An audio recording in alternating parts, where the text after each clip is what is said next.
Hi, buddy. Hi, everybody. Welcome to another video. Today we're going to talk about the GiveMeFive Articulated 112 Metamorphosis, the Rise of Insects, Aroki. You can just call him Aroki. So it is crazy because I got this while I was at Wonderfest. Shout out to the team GiveMeFive who I met. They were wonderful to talk with. They let me sit down and play with it. And I was completely enamored with this figure to a point where I was like, I had to have it. I had to. Like, this thing, it speaks to me on a Kamen Rider level. It speaks to me on an Insect Warrior level. These are the kind of things that I truly enjoy. And these are the kind of things I truly love. Like original, cool, super weird stuff. And as you can see, this guy does articulate pretty well, right? But let's stand him up so we can get a real nice look at him, as I've set up this diorama in the background for other stuff. But I figured he'd work here pretty cool.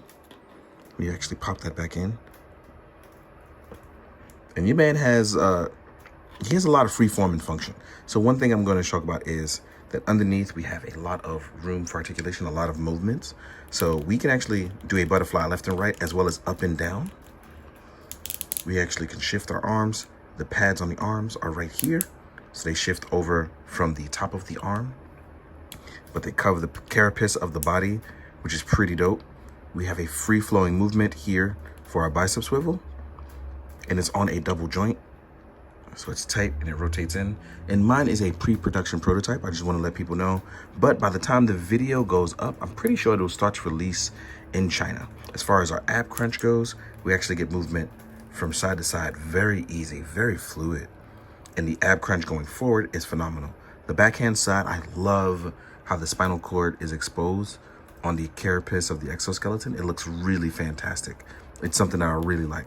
As far as our head articulation goes, we can move down, left and right, and upward freely. Nothing is in the way on our cloak here. It just fits it really, really well. You can actually take it off if you want, but I like leaving it on because it really fits the aura farming for this guy. One of the things I didn't realize when I got him is that the pants are actually into the figure as far as on the joint system. So, but what's crazy is that it doesn't hinder it. Articulation-wise, it is not hindered in the slightest. So that means we actually can do beautiful splits with no issue. We actually can lift oh, I didn't even realize we can do a crazy axe kick. You know what I'm gonna add some extra photos now at the end, because I didn't even know we can do the crazy axe kick. Utterly beautiful. Like, I really wasn't like thinking about it, because there's so much more I could have done with this and I didn't even think about it, right? But yeah, we have a thigh swivel. We have a beautiful double joint, as you can see here. Our leg rotation and our toe hinge all look beautiful. So look, as you can see here, the only thing is our ankle pivot is going to be slightly hindered right there. As you see, the bone sculpture kind of locks in there.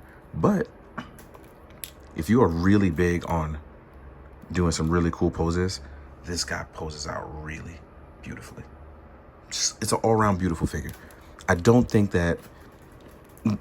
that it was cool, really, really cool, that I was able to really like talk to people and get to know like their toys and their line, even if there was a language barrier. Shout out to both Mr. Matt Orange and so shout out to 3 people actually. So it's Mr. Lee, Mr. Matt Orange, and Kai Labs, who were helping me translate and helping me around. Shout out to the Muff Toys guys who were also with me helping me translate. It was so great to sit down and talk toys with people despite the language barrier and know that there was a lot of cool things that we had in common. And that's really what I love about this hobby. So this toy, I don't know, it just speaks to me on a level where I'm like, it seems like so much fun. It's an original thing, and I'm starting to really enjoy stuff like that. So just like with other things, stuff like this is exciting. So let's get into talking about the accessories, because that's exciting as well. So again, I want to add that this is a pre-production prototype. It wasn't ready by the time I got it. So we may have, there may be some things that's slightly different. I'm not sure by the time we release.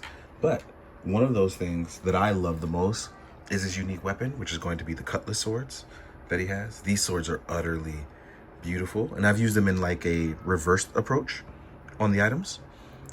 Then we have a chain that can link the two. I'm actually going to show you it right now. So in case you wanted to link the two, you can actually, so now you can have a sword and chain.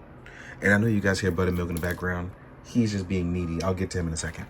But you will also get a double-bladed version where you combine the two weapons, which is utterly awesome, right? And you will get a blaster. What kind of blaster this is, I don't know yet, but I love the way it looks. It almost feels like a supercharged weapon that can only get a couple of shots due to the canister, but it's really beautiful. I left the trigger hand on it, as you can see here. So you will get a trigger hand. And just to show you, you get, so you're ambidextrous, you get another trigger hand. We have our open action hands that I left on it. You will get closed fists as well. And then you will also get a set of item holding hands for the blade, as you saw. Now, inside the bubble packaging, inside, like under the blister packaging, there was an extra set of hands. I'm assuming these are extra item / item holding hands.